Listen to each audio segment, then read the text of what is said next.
Welcome back to Tac Ops. I'm Greg, better known as Covert Cabal. I'm here again with Eric, as always. Howdy, howdy. Still don't know what to say. That's I need perfect. to think about that. No, that's it. I'm used to it. When you don't say it right away, I start to wonder. Today we have on H I Sutton again. Um, really looking forward to that one. He's an author, defense analyst, just all around.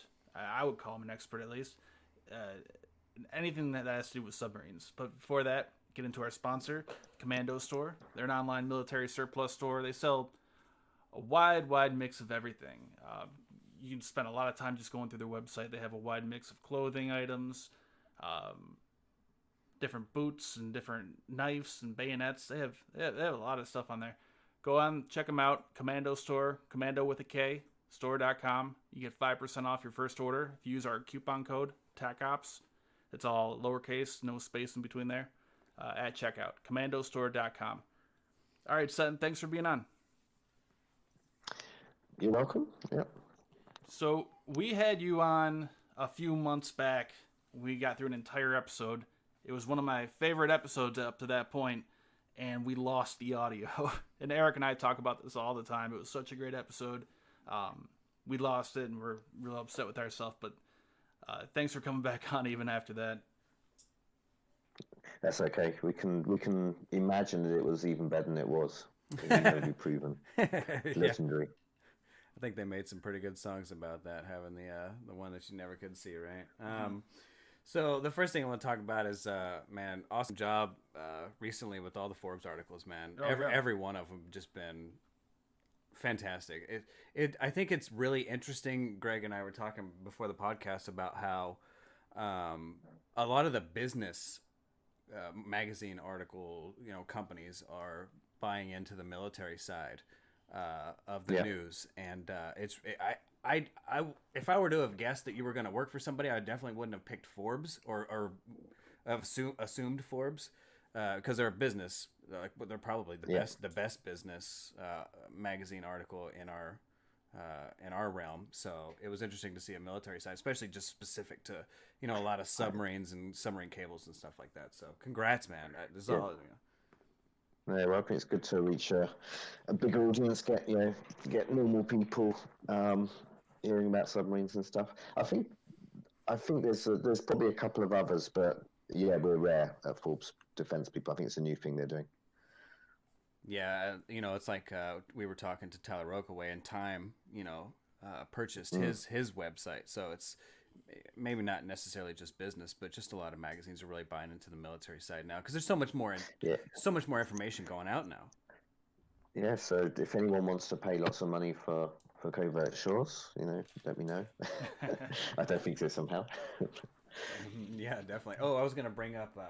For everybody who's listening to us, when we upload this as a podcast, this is actually a video based podcast, right? So we're on YouTube Live right now, and so we'll actually have a live screen that'll show everything that's going on. So as we go through, we're gonna show your website and everything else and everything that you're working on. So one of the things that I wanted to talk about first before we start getting too deep into submarines is the Yantar. So the Yantar showed back up recently around the Caribbean. Yes. And what is the Yantar? So the Yantar is Russia's research ship, right? So whenever, like I've talked about in the past, whenever the military has a quote unquote research ship and it's an actual military ship, it's generally not doing a whole lot of research, right? At least not like to benefit just the common person, right? They're doing a lot of military research, right? So the Yantar is their big bad research ship, right? And so in the past, people have talked about how they will generally do research on submarine cables, right? So it's kind of like, from how I understand it, it's kind of like their backup way of looking at submarine cables and underwater something, right? Insert whatever they want to look at underwater, because normally they would go up with a submarine because it's really covert, nobody's ever going to see it, right? They can get in and out, nobody will ever know. But the Yantar shows up on satellite, so everybody knows it's there. Right. Jesus Christ! I mean, as soon as it showed up in the Caribbean, it was blowing up all over Twitter and stuff. So, the Yantar is kind of their backup, but it's also a lot better too because you have this giant surface ship with all these people and all this technology on it, where a submarine is you're confined. You get space. A little block of a spot to put your technology in, whatever that is, and it's generally not a whole lot. You get they'll give you a 3 foot by 3-foot square. If you're lucky. Now, the Russians give themselves a lot more space. I can tell you more about that stuff. They've got some of the largest submarines in the world are the Russian host submarines for Lashkarik and the other deep diving submarines for that sort of purpose, and they've got a lot of space on them, I think. Right, yeah, definitely. Russia, they have the they have more of a mothership, right? So they'll have a submarine that'll dock underneath the mothership, and the mothership is still a nuclear powered submarine, right? It still go deep, it still do these things, but it's not dedicated to precision, right? So generally, you'll have like the Lashkarik will go deep and go real deep and get real close and do that thing, whereas the Belgorod is enormous, right? It's this big giant ship that it can't get anywhere close to that stuff, and it generally won't go as deep. So the Lashkarik will then come dock with the Belgrade. Yeah, literally dock right. It's literally a mothership, crazy. Right? Does the U.S. do anything like that? Yeah. No, we have UUVs, but we don't have giant manned DSVs, submarines. But right. Yeah, nothing like that. Right. No, it's definitely unique to Russia for sure. So yeah, the Yantar showed up recently in the Caribbean. So do you have any information on what's going on with that, or what they're doing down there, or what there even is down there? Is there anything even down there? Well, it's interesting. I mean, the first interesting bit is the fact that they just sort of showed up. Every time they've sailed before, they've sort of, they've displayed something called AIS, so automated identification system. It's basically like broadcasting your position to other ships so you don't get crashed into. It's expected, it's required for merchant ships over a certain size. Military, naval vessels do not have to use it. The rules are slightly different, and obviously that's normal, because if you're a warship and you're on AIS, then everyone knows where you are. But as you said, they're a research vessel, so the pretense is that they're innocent, if you like. And so they broadcast on AIS, and that's why we know so much about them. But this time they turned up, and they'd been at sea for about a month, over a month. Of course, we could tell they were at sea, and we could make a fair guess. But they turned up in the Caribbean, and of course, between their base in the Arctic and the Caribbean is the Atlantic, North Atlantic. So, and they haven't been at any other ports. So, what have they been doing around there? It's not necessarily where they're turning up for fuel that is the interesting bit. And they're not on AIS at the moment, last time I checked anyway. So from an open source perspective, we're pretty limited to know what they're doing right now. Certainly compared to what they did in the past, where they were on AIS and we knew real time what they're doing. Yeah, definitely. Well, at least, had some good ideas. We're not going to just take a trip through your Forbes article, but we have the link up on our from your Twitter page. So if you guys want to check that out, he definitely wrote an article about how the Yantar showed up down there. So it's definitely worth a view. So make sure you guys check that out too. I think the Yantar is really, really interesting, because from what I always thought was they would always send the submarines in first, or they would always send the UUVs in first, and then they would send the Yantar in. So just a little, maybe kind of a conspiracy theory, kind of just on the side, throwing shit out there type of deal. You have those 10 submarines that have come out of the North Atlantic. Same time you have the Yantar showing up. Seems like a kind of a funny coincidence, right? Because that was what the Russians always pushed for, was how to get down to the Caribbean, right? There was Cuban Missile Crisis. They don't really have the same deal going on now, right? But coming from the cold Atlantic down into the warm waters can screw your submarine up, right? That was why they failed the first time they came down, because the waters were so hot. The submarine started to overheat, and they had to pop up, because those guys were literally sweating to death, right? They were cooking to death under the water because of their machinery and stuff.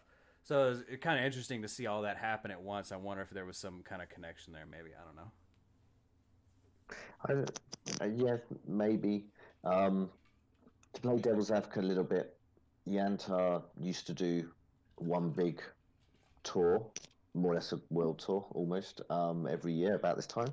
So it's sort of on schedule. It got messed up when they they detoured to look for the the Argentinian lost submarine. So that's good. They helped there, but that messed up their schedule. But they're back on schedule. So yeah, I think the Yantar showing up might not be related. Bear in mind, it's taken them a month to get there. You know, it's and they'll probably go to the Mediterranean, South Africa. You know, the Persian Gulf. They could go anywhere from here. Yeah, they could still be in North Atlantic probably right now. Do can a smaller submarine dock with the Yantar? Do we know that? Yeah, yeah, it carries two. So not ones like Lasharic, and I'm pretty sure they can't because they do let us see the underside of the ship. So we know, you know, we've seen the bottom of that ship. So there isn't anywhere for docking a deep diving midget submarine. But they do have two very deep diving submersibles, manned submersibles. Certainly one, can be carried easily, potentially two. And those can reach to about 6,000 meters, so almost anywhere on Earth. Wow. They're super deep diving, deeper diving than the Shark, but they've got lower levels of autonomy. They're sort of a submersible. And Two guys. to compare that. I, Oh. yeah.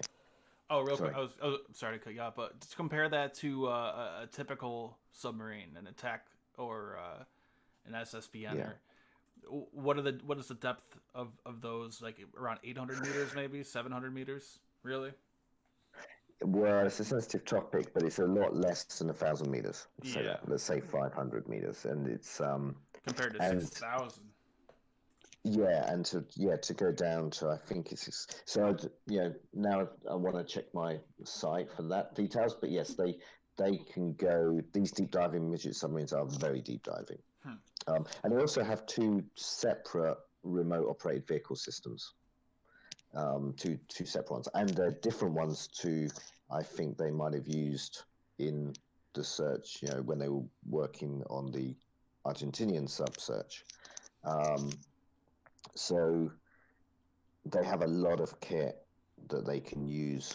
Whether they're working with submarine cables, that's internet cables and communication cables to normal people, Right. or wrecks of they've definitely dived on wrecks of submarines and wrecks of aircraft that have crashed and things like that. What is the endurance on one of these smaller submarines? Like I can never pronounce it right. Low Shark. Well, Lasharic is so you've got three types of submarine to sort of quickly compare. The first one is something like an attack submarine. A nuclear powered one can go quite a few months, but let's say a month or more, depending on Food and on the people, storage. really. Right. Yeah, exactly. Food and supplies, and they're the smallest ones are about 70, 80 meters historically, and they're typically over 100 meters long. Sorry, what's that in feet? 300 feet or it's like 300 around foot. there. Yeah, exactly. So like 300 feet or longer, and they've got a crew, say 100 people or more. Yeah, and then you've got Lasharic, which is still quite big, but it's about 70 meters long. And Russia has not just Lasharic. Russia has sort of three, maybe four that are that size, and a couple that are a bit smaller but similar. And they're similar to the U.S. Navy's NR-1 from the Cold War. So they're between 40 and 70 meters, depending. So they're much smaller, but they're still large on the outside. The thing is, these deep diving submarines are much smaller on the inside than a regular submarine. So we still call them a midget submarine. And they could, based on the NL1 and what we know, they could probably dive for a month if they wanted to. But I bet they don't. I bet their endurance is much, much shorter. And they might, and like the NL1, and I don't know if your readers, your listeners probably know about this submarine. It was a midget submarine, about I think 40, 50 meters long. So, you know, 500 foot, something like that, and it's small.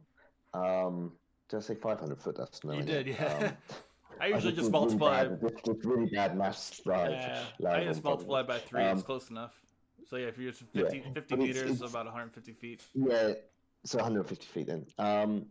So it's very small, but it's not tiny. But I mean, but they to go so deep, they minimize the number of holes or number of things that are interacting with the pressure hull.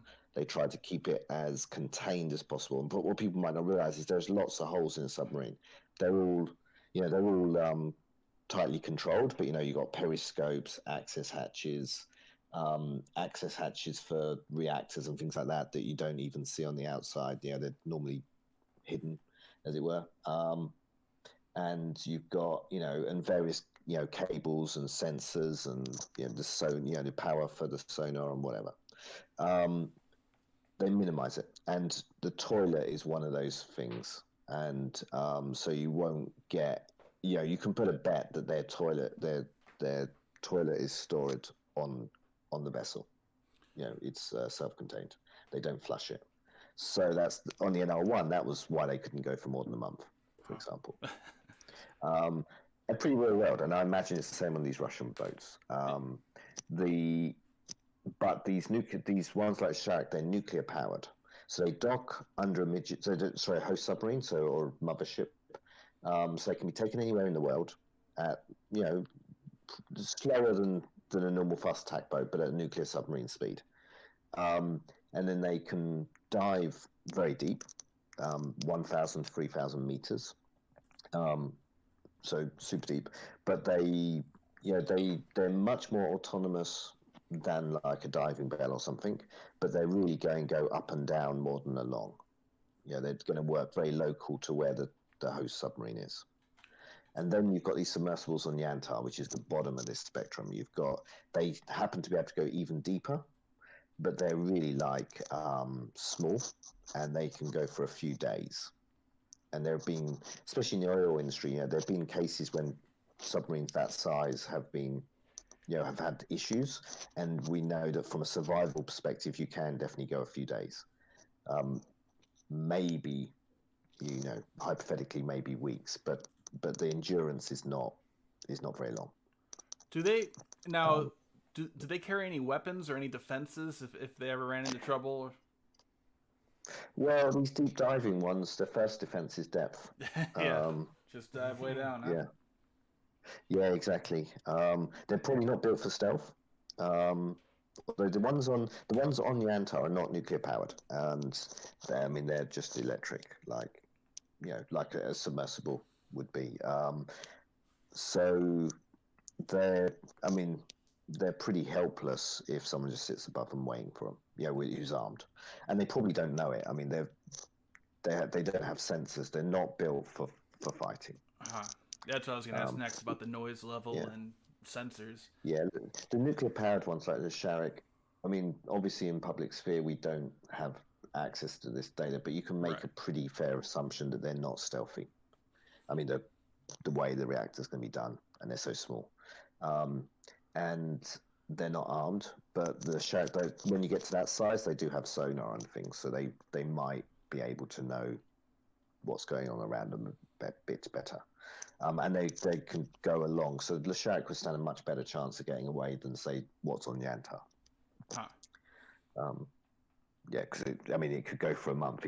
Even if it's slow, which it probably is, 10 knots or something, it can, it could just try to run away and be so deep that no one can touch it. But at some point, if it comes up into shallow water or, into normal submarine depths where then it's toast. So would it possibly be escorted by another attack submarine, or is that just kind of gonna give it away, draw too much attention to it? Well, two things. Again, there's two different scenarios. So these ones with the mother submarines. The mother submarine is heavily armed. with torpedoes and whatever. It's a nuclear powered submarine. It's not gonna be as quiet or perform as well as some of the attack boats, but it is a pretty dangerous. It probably does act as defense, and it's debatable which one would be more valuable. Would they sacrifice the deep diving one to save the host submarine? I don't know, but it's there and it's armed. Additionally, I would suggest that it's very likely that the host submarines are on occasion accompanied by attack boats, acting as security in the same way, and maybe shared with boomers or bombers for my English listeners. So the SSBNs and things like that operate in the same sorts of places also have that sort of setup. But Yantar, on the other hand, I would guess not. I would suspect that it's pretty rare for there to be a fast attack boat around, a Russian one to guard them. Yeah, that's one of the things I find interesting when people talk about submarines. They always assume that we drive around in like a wolf pack, right? It's like 4 or 5 submarines deep, and they're just going around. Yeah. Well, one of the things that's really dangerous about that is the submarines don't know where each other are at, so you can't just have them floating around with each other generally, because odds are they may run into each other. Yeah. I mean, because when you have the same class of boat running in the same area, they generally run the same procedures. They run the same way. So they'll run at the same type of depths, and it just gets a little dangerous. Yes. So they'll have to have like an actual mission developed where they all run at different depths. They can't run into each other. They all communicate with each other. So it gets a little crazy. But generally, and I think Sutton's right. I think when you have the little Sherrick out there, the Russians have so many diesel electric boats they can just kind of hang out. They'll just go down, turn everything on low power, and just kind of hang out and listen. Yeah. Now, I think what I'd suggest is, so the host submarines, when they go on operations, particularly in the Arctic, benefit from the Russian SSNs that come and go in sync with SSBNs. So so the attack boats that the Russians use to sort of escort, gate guard, if you like, their boomers when they go on patrol and come back. So one of the things I won't say too much on that. Right. One of the things I always assumed that was not stealthy about the Belgorod, the Losharek, just the mothership type of design, is when they dock.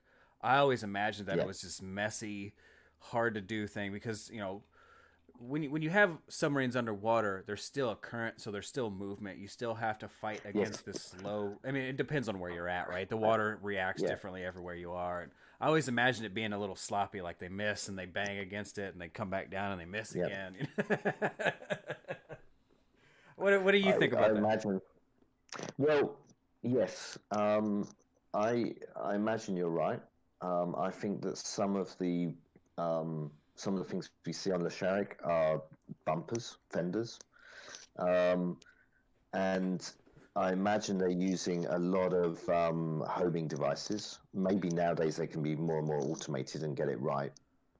So very similar to a lot of the technology that's used on ROVs. But the thing is that they're actually a bit older. Remember how quickly things in the AI space are developing. These boats were designed in Le Sherrick was designed in the 90s, say, and built in the 90s. Maybe even earlier. So designed earlier, that is. So their technology is a bit dated, but they're going to be using a lot of sonar, pingers, homing devices and stuff. Probably high frequency, but they'll be making a lot of noise. There'll be a lot of comms going on, and so on, and they'll be taking place probably very shallow, I'd guess. It won't take that long. I've talked to a few. It's a question I always ask submarine captains if you get a chance. Ask them how they think it would do, because I'm really interested in how long it will take. But it's I reckon you're right. Docking with a submarine is is going to potentially be noisy. And there's probably a lot of air bubbles and things like that, a lot of ballast trim. So we were talking about the NR-1 from the Cold War, and then the Low Sharak. Yeah. Is China doing anything similar? Probably. Not necessarily of the same pattern, but yeah. We know that they're working a lot. It's not a secret that they're working on underwater hydrophone or sensor arrays. In fact, the Great China Wall, the undersea Great China Wall, is properly dubbed. So, particularly in South China Sea, they're definitely maintaining, and using extensive undersea sensor networks. They're probably using surface vessels a bit more in the deployment, the same way as SOSUS did. They probably do have some deep diving research submarines. There's one particular submarine that's interesting because we know they built a midget submarine about, I go by memory, about 45 meters long. So let's say 150 foot. So similar to NR-1. And we don't know much about it. We know they built it a few years ago, quite recently. So I forget exactly what year, but so 2017, 18, somewhere time about then. And it was captured on commercial satellite imagery outside their one of their factories, their shipyards. And since then, haven't seen it. Has not appeared on commercially, or at least I've not seen it, and no one's said they have. So it's sort of missing. And it might be something else. It might be a special forces submarine, for example, like a midget sub used to support amphibious, type capabilities, or it might be an export boat.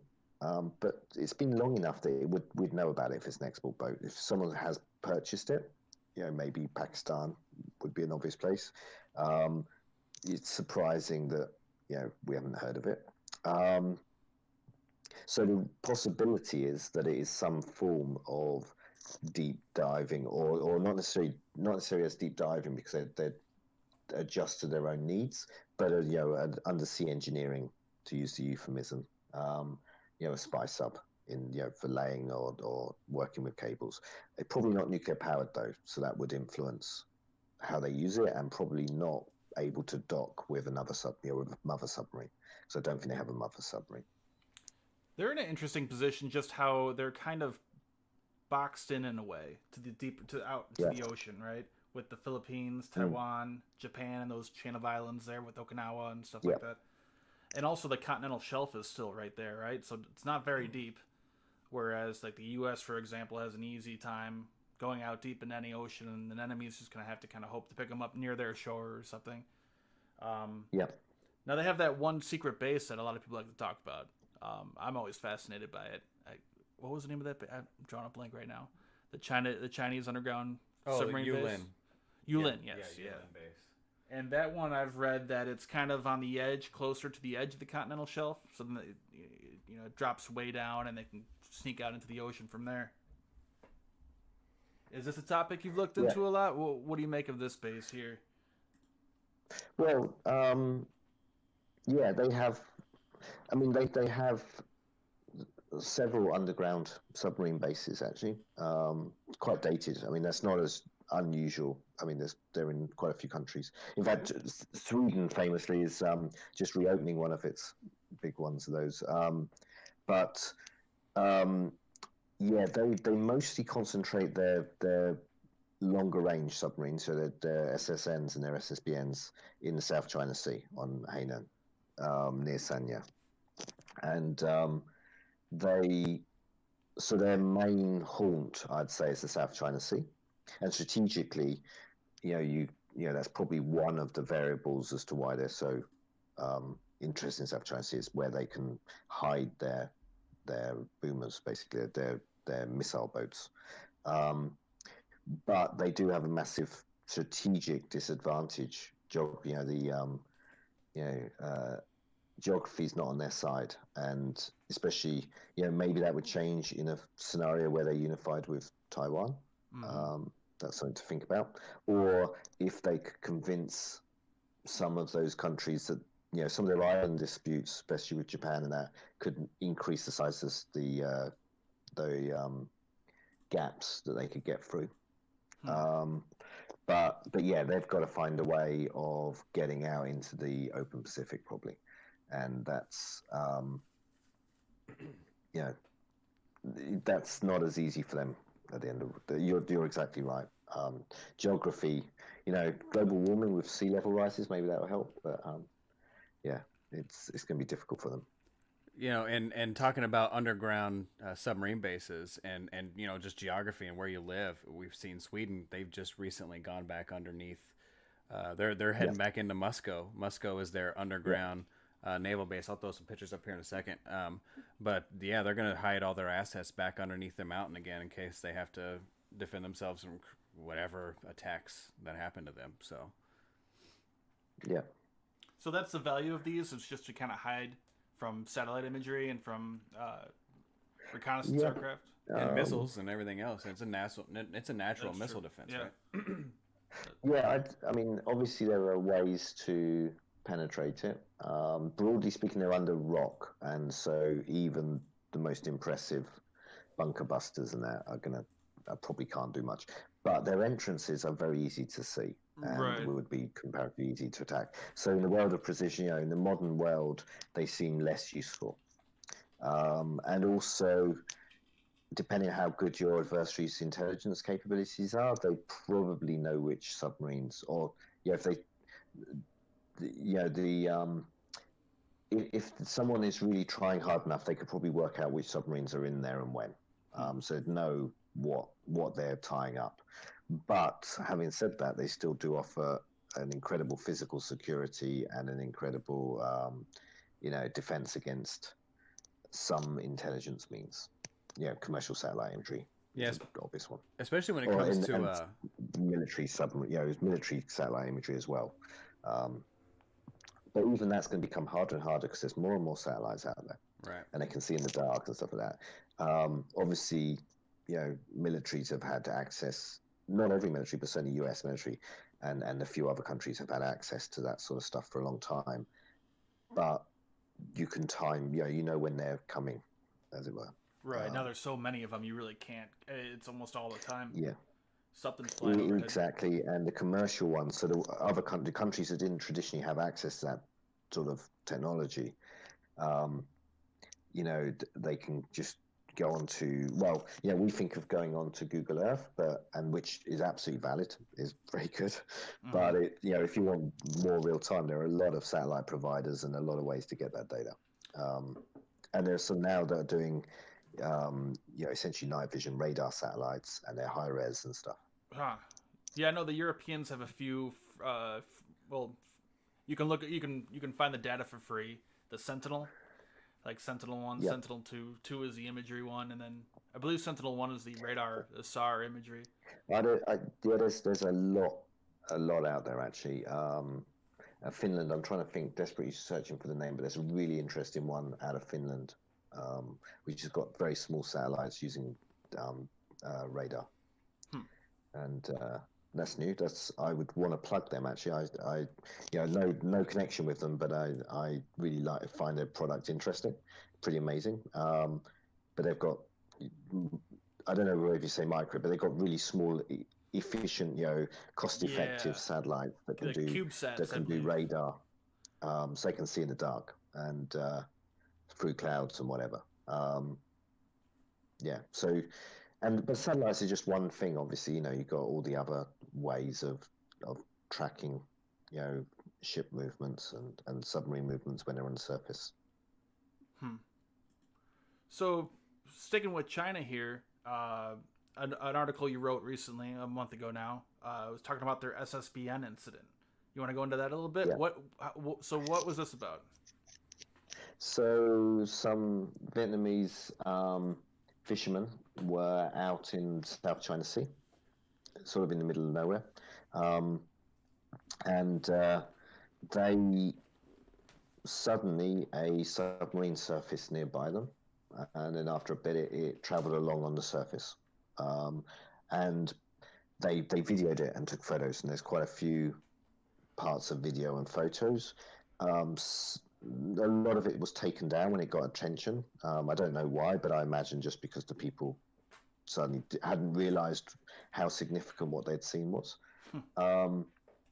But apparently, and I've got from Vietnamese sources, I think after they took the video, they didn't hang around much. The fishermen, they freaked them out, as it would.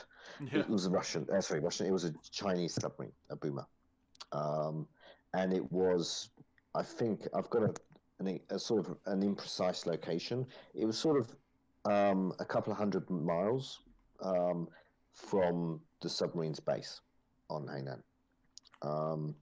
And it was probably an active SSBN, i.e., part of the nuclear deterrent of China.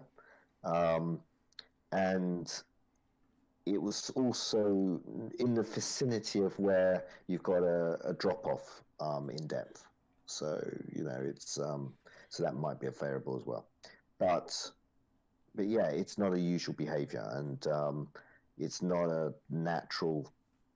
It's not. I don't think it's surfaced just to remind the world that China is there. Right. I don't think it was flag flying. Especially they were now. literally flying a flag when it was on. After they got guys up on the sail and flying the flag, but that I don't think that was their purpose. Oh, so you think maybe they did that after the fact to make it look like it might have been on purpose? Yes, that's possible. You could try, and we can only speculate, but you can sort of imagine what goes through their mind. It's like, we're up here. What do we do? Fly the flag. Yeah. But I also might have done it for force. more basic reasons of identification. Just True. see, rules of the road type reasons. Yeah, exactly. That's what I was thinking. It's rules of the road as far as I understand. If you're surfing and you're going to be up there, you got to throw the flag up, right? But if you're a submarine and you're trying to if you're trying to emergency deep and get down below, you don't give a shit about putting a flag up. So I think at that point they knew they were going to be up there for whatever reason, so they went ahead and threw the flag up. Yeah, and I mean, we would have known who they were anyway because of the type of submarine. But I guess they might have thought that people wouldn't know who they are. Certainly the guys in the fishing boat could only guess. So there's lots of scenarios. The most obvious one to me is fishing nets. Submarines and fishing nets don't really mix. And Eric, you might know more about that than I do. But there's definitely been instances where submarines have hit fishing nets, and it generally comes off worse for the fishermen. But really, there is a very real possibility it could come off worse for the submarine. Even little fishing boats, it can get fouled. It could affect the hydroplanes. It could affect the propeller screw. Yeah, so normally, I think it comes in phases. Normally, what will happen is, if you drive through a fishing net, especially if China's they're kind of new to the game in respects to like fishing lanes and where they're trying to operate. South China Sea is just always fluctuating, hourly. I would guess at this point. I think they're gonna run into fishing nets. I think that is definitely a possibility. Now, when they run into the fishing nets, it's gonna happen when it comes to like an actual casualty. It'll happen in two phases. One is you got to understand this thing's got nukes on it, right? So more than likely what happened, in my opinion, is it caught a net and the net was making a bunch of noise. So it didn't necessarily stop the submarine from operating, but it made it go show, and now all of a sudden this net is making this huge cavitation noise. So they've got to surface, get a guy over there, try to cut the thing off. Normally they'll have a diver. A diver will go in. Every submarine, well, at least American submarines, they carry divers with them. So a diver will go out, cut that thing off, and then you guys will get the hell out of there. Now it could have been so bad that it locked the prop up, but I mean, odds are, nuclear reactors have just god awful amounts of power. I mean, you're talking, I think it was millions of pounds of torque that those screws have. You're not going to catch it up really with a net. I mean, you're definitely not going to like break a shaft or anything like that. The reduction gears and everything are stout. I would assume, at least in my opinion, that they caught a net and they were making a crap ton of noise. Yeah. Because they put metal chains and floats and all kinds of crazy crap on those things to make them work. Yes. Mm. Yeah, on the nets. Yeah. No, exactly. I think that's a possibility, and they say inexperience, or I'm not necessarily inexperienced, but but the decisions that they made and their protocols and whatever, they might have thought it was right to surface, and certainly. It's difficult to say with the UK, but the UK is the example I use because there's been documented cases where, they've hit nets, and they're now, I think at least what's in public domain, their protocol, if they see a fishing vessels nearby, they surface, at least the attack boats. And obviously, I think you have to be pragmatic about that, when it depends on the circumstances. But that's what they're meant to do. Because quite recently they pulled a boat backwards, a fishing boat, an Irish one. Previously they've killed. Previously it's come off very much worse for the boat, the fishing boat.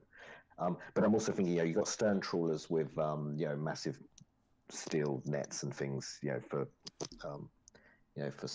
trawling the seabed and whatever. We shouldn't assume that submarines are invincible to this stuff either. But so they might have protocols that say, we should surface. Even like the British, they might even not have hit the net and said, well, there's fishing boats here. We're too dangerous to them. We should surface.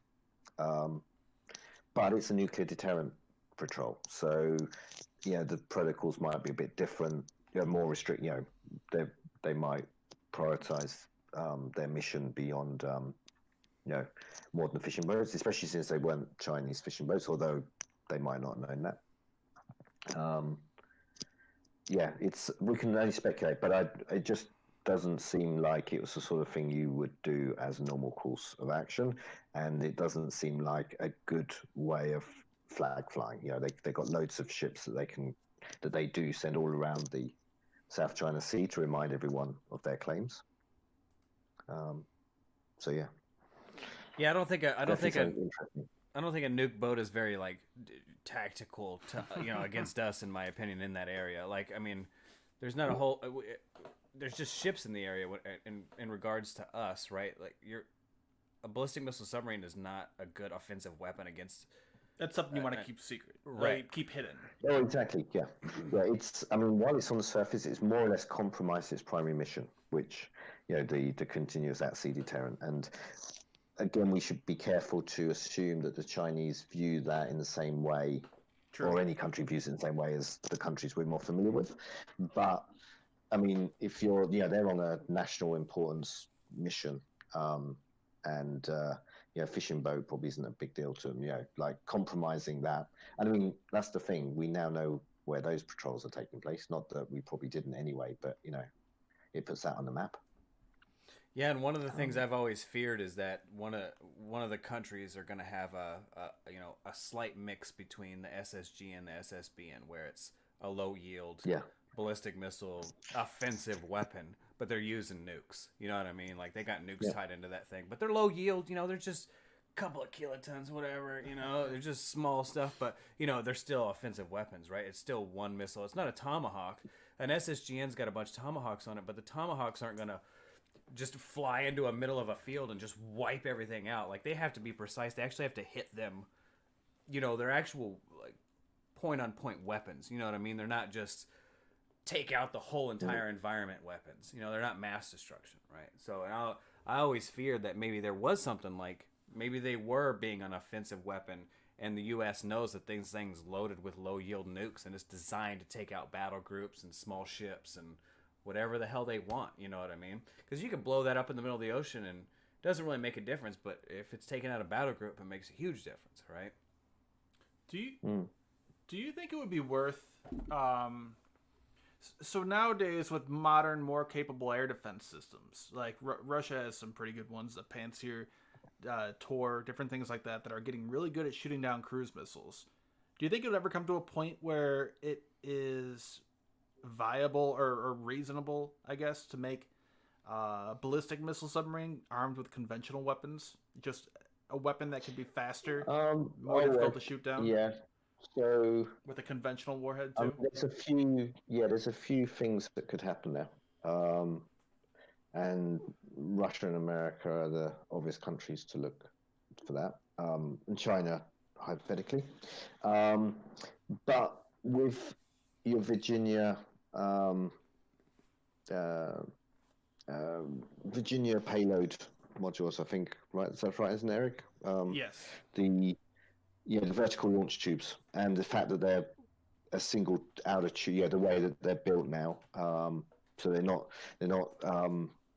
I think for is it six normally, but they're not individual tubes. They're like they were on some of the first Los Angeles class to get the vertical launch system. They're big outer tubes, and then you put multiple cruise missiles inside. That means you could put essentially a ballistic missile inside it, and I think that America probably will, and probably associated with hypersonic glide vehicles and hypersonic missiles, as a way of being faster than a cruise missile. Right. That's the main thing, and potentially anti-submarine, but more likely anti-surface vessels and things is easier, right? But and we can get onto Poseidon, but if you're if you're wanting to take out a submarine really quick and you do know roughly where it is, but you don't have anything near to it, how do you get your torpedo close to it, where you could put it on a hypersonic glide vehicle on the top of on a large missile? Yeah. I know how to do it. I know how to do it. How about a supercavitating torpedo? Oh yeah. Right? You just Yes,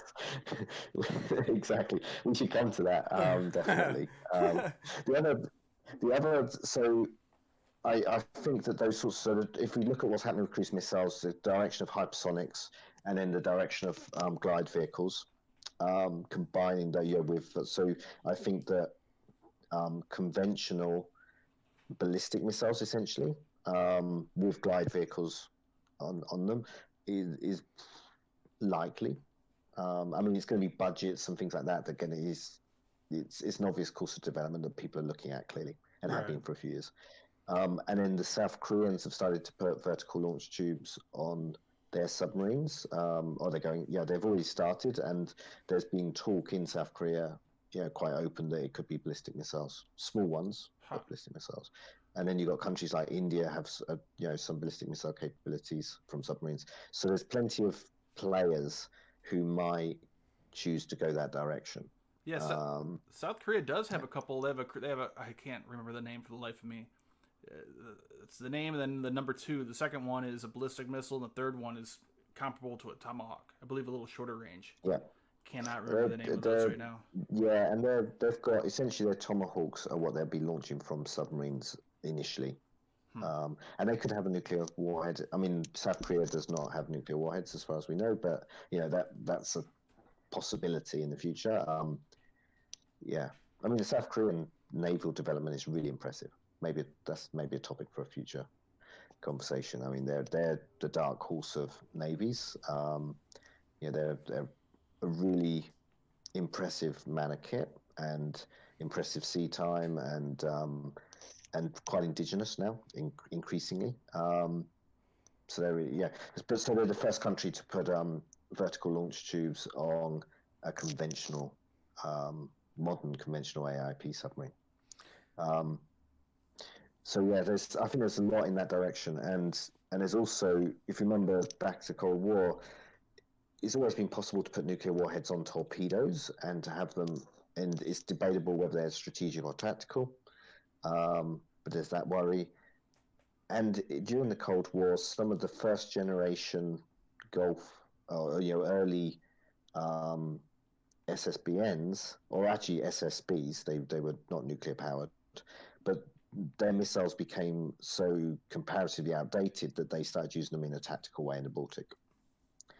So tactical nukes on ballistic missiles, but on submarines. I don't know if we'll go back that way, but that's what people are talking, right, about using low yield and that. It's a very tricky topic, and I'm not really an expert on the nuclear, or missiles and the nuclear side of it, but it's obvious that it'll be very confusing to know whether someone's firing a tactical weapon at you or a strategic weapon at you. Exactly, yeah. Yeah, I think that's what's scary about Poseidon, right? Is we assume that it's a nuclear weapon, but it could have anything on it. They could put a big giant camera on it, and it could just sit there and spy all day, or it could do whatever it wants, right? Uh, I have opinions on that I can share. Um, I think it is only a weapon. So Poseidon is called a drone or a UUV, or AUV. So all the terms for sort of unmanned underwater vehicles. Um, and that's a fair description because it's got incredible. Compared to a normal torpedo, it's got incredible range, like essentially unlimited. Um, but I don't think it's from its design. I don't think it's suited to intelligence or stealth or anything like that. So I don't think it would be used. And there's lots of indications in the way it's being deployed that it's not going to be used as a UUV. Um, but maybe they'll build. There's potential for such a nuclear reactor to be used on UUVs in the future. Um, but it's probably a one time. It's stored in so just to list the reasons for saying that, it's stored in a torpedo tube.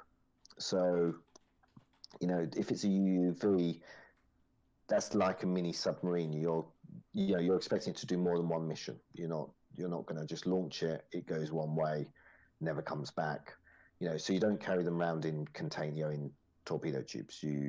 They're they're and if it's nuclear powered, why would you even need to carry it in a submarine at all? Why not just send it from your pier because it can get there eventually. Um, so that doesn't match. The warhead sort of configuration doesn't really make sense from intelligence gathering things. And then there's no aerial, there's no periscope or anything like that visible. So it's not really designed for that sort of thing. And then lastly, it's got a nuclear reactor, which is damn noisy and can't be stopped probably. So it's not really suitable for shallow water where someone could do anything about it. Its main defense is going to be depth. What is the speed of this? Or estimate? We might not know, but estimated speed. Yeah, so in the region of 60, 70 knots. Wow. Really, it's fast as a torpedo. Okay. Let's say. I don't think there's no logical reason to say it's going to be any slower. It's basically a massive torpedo. There are lots of sources saying it's faster, especially in Russian media. And 100 knots was early on. And early on when it said 100 knots, it was just it's a suspiciously round number. So, it's sort of PowerPoint stuff. But 100 knots sounds too high, maybe because you've got, and I'm not a naval architect, but longitudinal stability and stuff. If you go too fast, how it's gonna, there's some sort of basic, not rules, but some basic challenges of hydrodynamics, which a lot of people know a lot more about than I do. But from what I understand, it's gonna, if you go too fast, you've got to, how do you keep it pointing the right direction? And maybe because of its size, it can go a bit faster. That's one thought, just hypothesis. So maybe 100 knots. But the 200 knots and stuff like that you hear about is nonsense, I think. It would look if it was a supercavitating weapon, it would look different. And also, if it's supercavitating, how would it generate the bubble for an unlimited length of time? Yeah, it would be a question. So I guess we're talking about...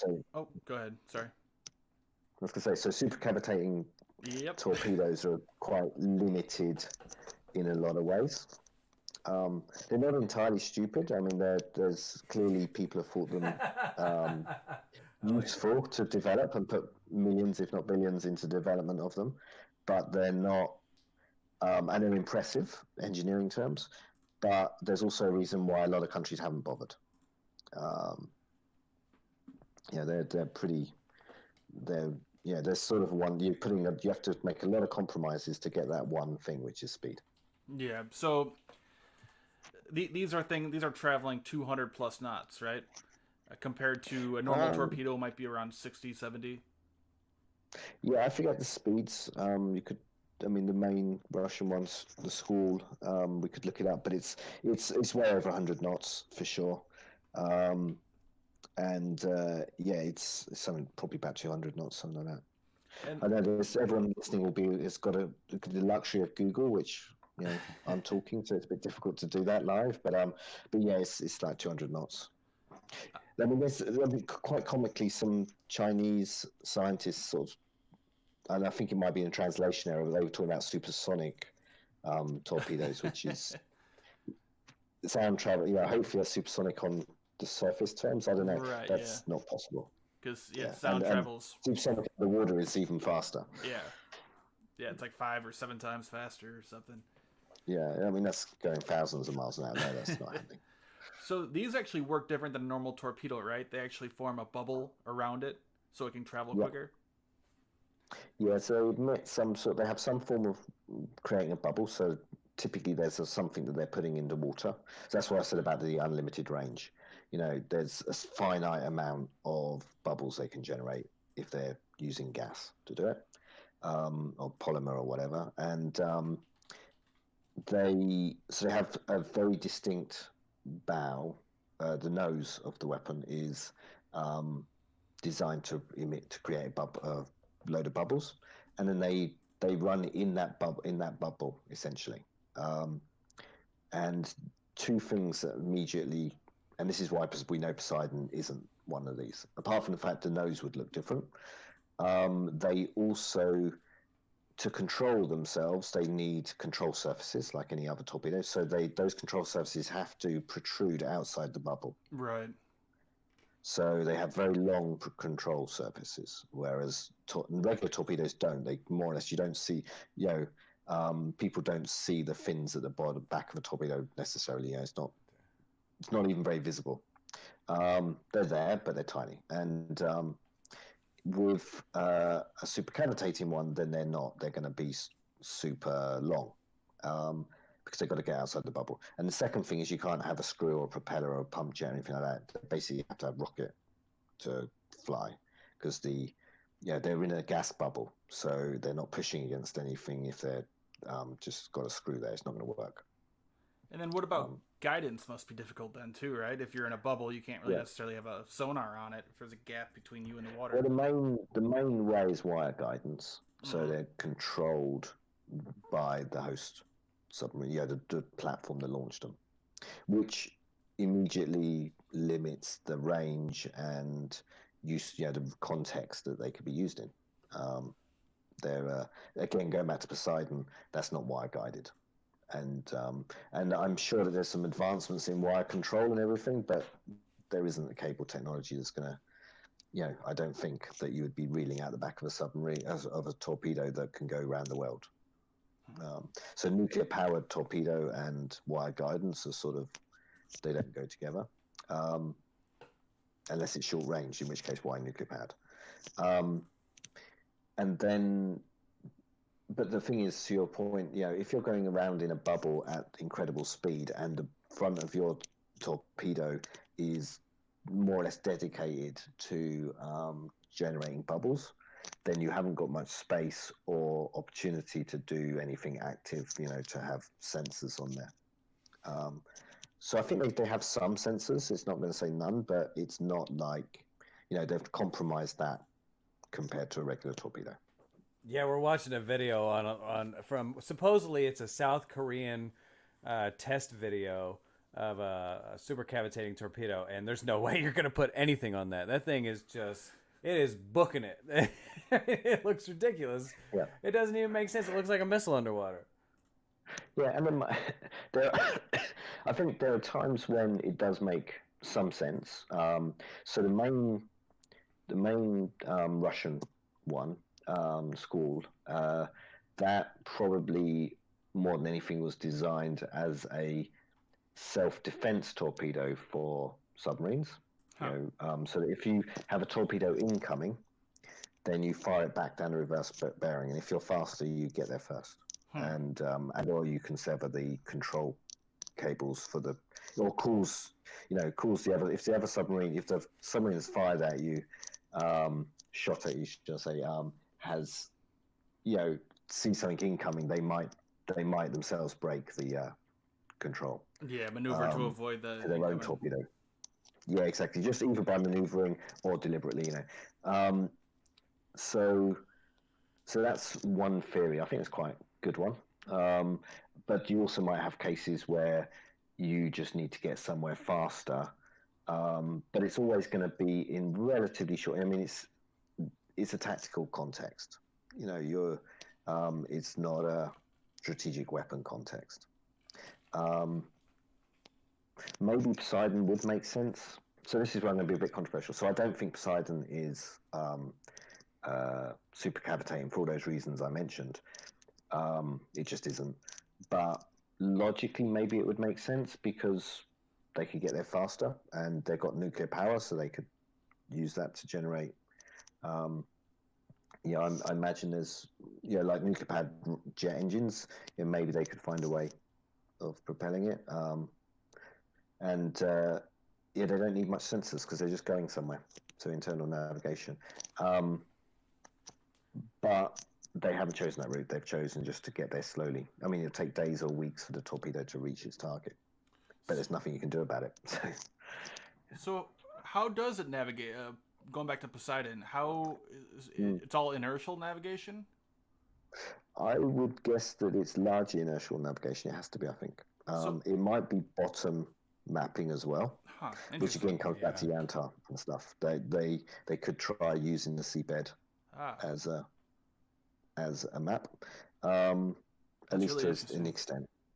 I mean, that's it's a possibility, right? Kind of like the Tomahawk does with the but on the seafloor, and obviously that's complicated in itself, but it's not unreasonable. Right. I mean, most of the seafloor is pretty indistinct, but if you combine all your variables and you could do stuff.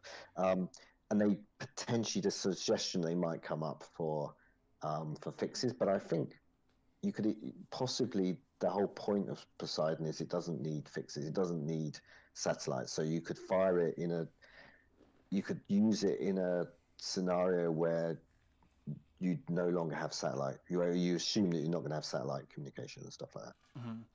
It seems like it seems like a inertial navigation might be it might be difficult because, like Eric was talking about earlier, with the ocean currents and stuff like that, it's going to drift off, and especially over a long period of time if it's an intercontinental type weapon. Mm-hmm. I mean, it can miss its target by a lot. Well, there's two things there. One is it's got a couple of megaton nuclear warhead, and so it's not a precision weapon. I mean, but the thing is, it could miss it a lot at various points, but if it's able to take fixes, especially as it gets closer to its target, so it gets shallower, if it's able to take fixes, then it could correct itself. Yeah, true. Just hypothesis.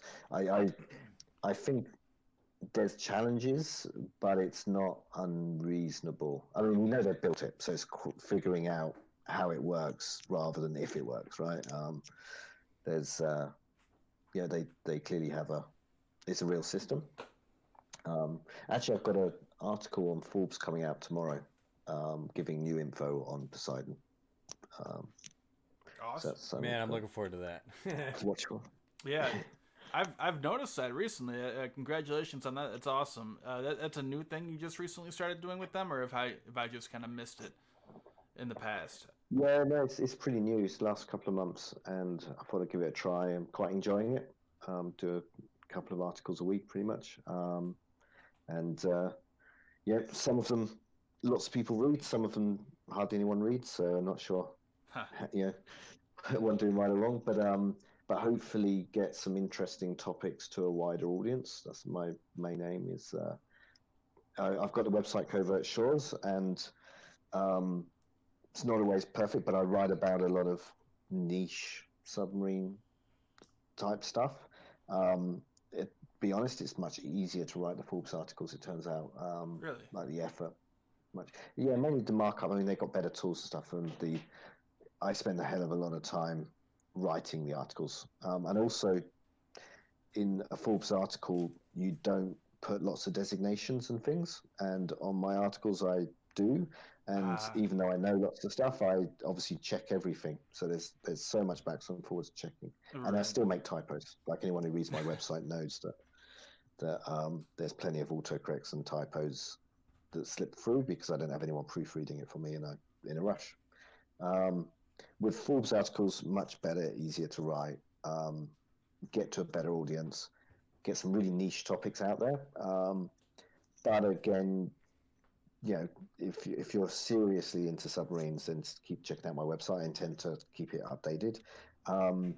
Right this second, I've got some technical issues, so that's why I've not updated it for a week or two. But I've got some great articles waiting there as well. And there will always be, the more niche stuff will be on the website, I think. I'm curious. So you mentioned I think you were referring to the Forbes articles when you were saying that some of them get a lot of views, some don't. How is it on your website? Is it kind of steady or equal, or do you have the ups and downs on there as well? Yeah, you get ups and downs. My website gets good traffic, and I don't monetize it. So so hopefully people notice and thank me for that. Get hit with pop-ups and stuff and adverts and whatever. That's the most incredible. Sorry if I could stop you. That is incredible. You will never ever find that anywhere else, especially with the quality of information you get from here. I mean, there's nothing comparable anywhere on the internet that I've ever seen, with no ads, nothing, just a clean page. Yeah, I'm sure there are if we look around, but yes, it's a hobby blog, as it were, and keep it that way. And you can buy my books. I've got some links to that. So I do advertise my books, but in a very amateur way. Go on Amazon if anyone's interested in my books. But I get a lot of traffic, and it's built up over time, and it's nearly all people searching for obscure submarines, which no one else has written on. So when Sharek had an accident in July, I got a lot of traffic off that. So sometimes I get a huge amount of traffic. Nothing compared to what I get on Forbes, of course. I can't reach. For a given article, I can't get hundreds of thousands of views in a few days on my website. Just it's never happened. My website is visible because it's so obscure, and as soon as someone else writes about the topic, they're going to win on Google search engine optimization and stuff. So I win that way. I just win by being obscure. With Forbes, it's all different, of course. It's more mainstream. But I'm still writing niche stuff, and it's all original. I'm not, it's not cut and paste jobs that you get on certain other websites that are competing for the traffic, as it were. But I won't name them. And do you find it? I mean, it's obviously a whole different, because you have a different audience, so it's a different style of writing, like you were mentioning, the different designations and all these different obscure details you might not have, because no one's going to understand that, the people who are reading Forbes, right? Yeah, no, exactly. And little style, I mean, you have to apply a style guide and things naturally. And you do have editors and stuff like that watching over. Yes, I find it easier.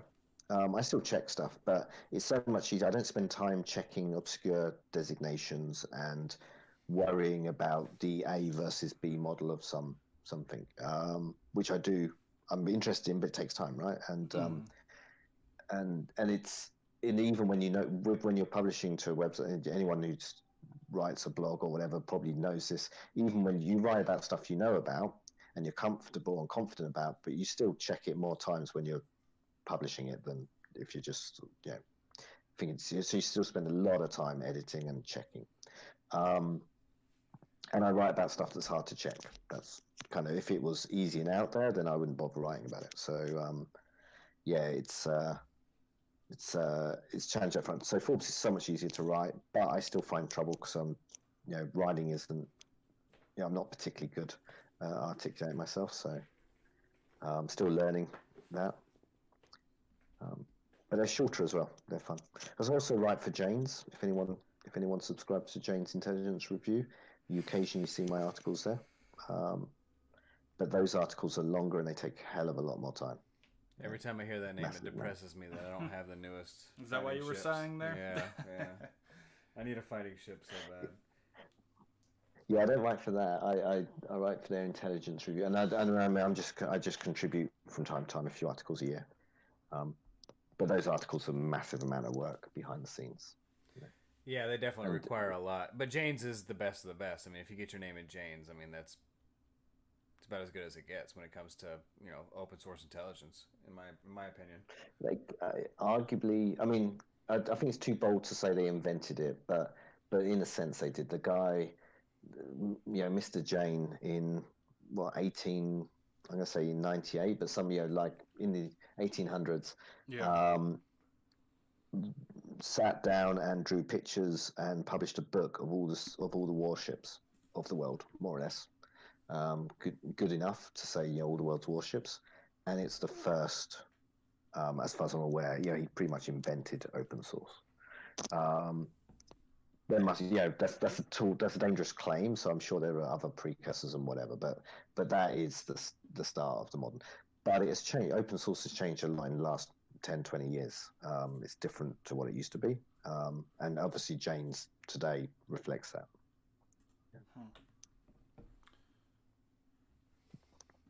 So one of the other things I wanted to bring up was the seismic survey submarine that you were working on your website. I think this thing is really interesting because it just looks super weird, right? There's nothing like it. It looks like it can fly. It looks like a giant airplane submarine underneath the ice. So maybe you could talk a little bit about that. Yeah. So this is something I find really interesting. Mainly, it's just classic sort of schoolboy curiosity.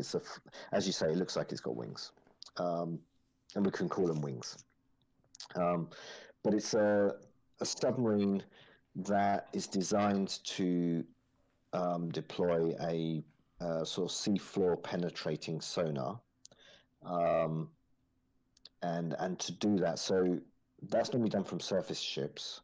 And what you normally do is, I mean, there's a few different ways of rigging it up, but more or less you have a very wide ship towing a sort of an array of parallel cables. So like similar to towed arrays, but so these cables contain sensors, the ears of the submarine, or best ship, should I say? And then it makes noises, that penetrate the seafloor at least a few meters, and when they bounce back, they are picked up by the different wires at different times, because they're depending on what's in the seafloor. So they can see beneath the sill and whatever on the seafloor. So very useful for hydrocarbon, so for oil exploration, stuff like that. And it's normally done from ships. But two problems with doing it with ships. One, doesn't really work under the ice cap, for obvious reasons. And two, if you were doing it more covertly, the ships, so back to Yantar's original problem, you'd know where they are on AIS and stuff like that. So where the ships that are doing these surveys, where they are generally. And from their speed and things, where they're surveying. Whatever. I'd never thought about this before, but just thinking out loud, that might be an interesting thing for people who are oil prospecting. Yeah. To track certain ships. Never thought of that use of AIS before. But Russia has a lot of interest in exploiting its natural resources, or the natural resources that are under the ice cap. And it has a claim to them. And obviously Norway has got some drilling and stuff like that, but in general, its neighbours are not anything like as serious about it or doing as much about it. So they have competitions which are quasi-navy sort of affairs for engineers to come up with all sorts of technologies that could help find and exploit hydrocarbons under the ice cap in the Arctic. And this was one of them. There was this submarine that has wings so that it can carry this really wide sonar array. One of the things that I always get questions about with this specific, we have the image up from your website, is that and out of everything on this thing, people get really interested in the fact that there is a pod an escape pod on the submarine Oh, yeah. for them to get off, right? Yeah. So I was wondering if you could talk a little bit about that, and then we'll head back into them looking for. I would assume manganese nodules. That's what. That's what. That's a good reference. Yeah, escape pods. So the Russians started putting on the submarines certainly in the 70s. Trying to think when the first one was, but it's sometime after the Alpha class and Victors, but before the Akula and the Sierras and Mike class, Oscar class, basically all modern Russian submarines that are large enough have this escape capsule, and you can fit in the whole crew, the entire crew can get in there. And it's been used once with when the Mike class sank off Norway in the Barents Sea. The last, most people got off. It surfaced. It had an issue. It had a fire. It surfaced. Nearly everyone got off. Sadly, lots of those guys perished in the water ultimately. But they got off but 4 or 5 guys stayed on the submarine, and then they got off at the last minute. One guy didn't make it to the capsule, and the other guys who were on the capsule, I think, all died, maybe bar one. But in essence, they proved the capsule worked, or could work. So there's all sorts of issues, but basically, it's a means of getting off the submarine in an emergency from depth. There's a question, under the ice cap, it's probably less useful for, obviously you come up under an ice cap, it's nothing you're going to do in one of those. Right. And even if you do surface, you've got the problem that once you open the top, which is what happened to these guys, unfortunately, when they did use it, once you open the top, you've got water coming in. Yeah, you're going to get tossed around pretty badly. Yeah, it doesn't look like a ride. It's got flotation, probably got flotation things coming up, and you can dream them up to look ever more boat-like, but they're not. They're not unique. They're NATO nations that never really adopted them. I know some submarine community think that's wrong and would include them if they had a choice. And the Indians put them on German-made submarines as well. But I don't think they're putting them on the Scorpions, so it's not that they're wedded to the idea either. But you can, it's something that's more or less peculiarly Russian. And it, in a lot of ways, it makes sense. It does make their sails much bigger, and it makes there's certainly a compromise again. And the reason I put it on that seismic survey sub is simply because the model of the seismic survey sub clearly had the outline. When you look at the sail, you can see the shape of where it is. So, and knowing Russian submarines, you're like, well, there's an escape capsule. And when I do cutaways, I do these cutaway drawings. I always include stuff that I think is interesting. So, of course, the escape capsule's there. So, how would you compare it to the size of like an actual airplane? Because these subs are big, right? Well, yeah. Well, in terms of weight, it definitely wins. Or displacement, should I say. Yeah, it's big. It's bigger than any airplane. We can only make estimates, but there's a model of it. The design bureau, so Rubin, really reputable design bureau, they posted a model of it. There's certain questions. We don't know if it's nuclear powered or not. Probably. But we can estimate the wingspan based on the length of the submarine, and I would estimate it to be in the region of, I'm going to say, like 100-meter wingspan overall. Because the submarine's about 100 meters long, so 300 foot long, and the wings are about half that length, but then they fold out. You make some adjustments, it's probably in the region of about 100 meters, so which is wider than a jumbo jet. And if you put it side by side with jumbo jet, it's much larger. Is there any sorry. No, I was gonna ask if there's like any physical evidence of them using this. Is there any pictures of them with like a weird No, they slit down the haven't. side, or they slide it out like? No, I don't think they've built this yet. There's been Russian media reports. So it's built under, or it's designed or promoted at least under a project called Iceberg, which was this sort of cross-industry science project to propose technologies to, to go for hydrocarbon, so go for oil and gas under the ice cap, and they're probably doing a lot of it. And you've also got the seafloor nuclear power generators and stuff like that they probably are using.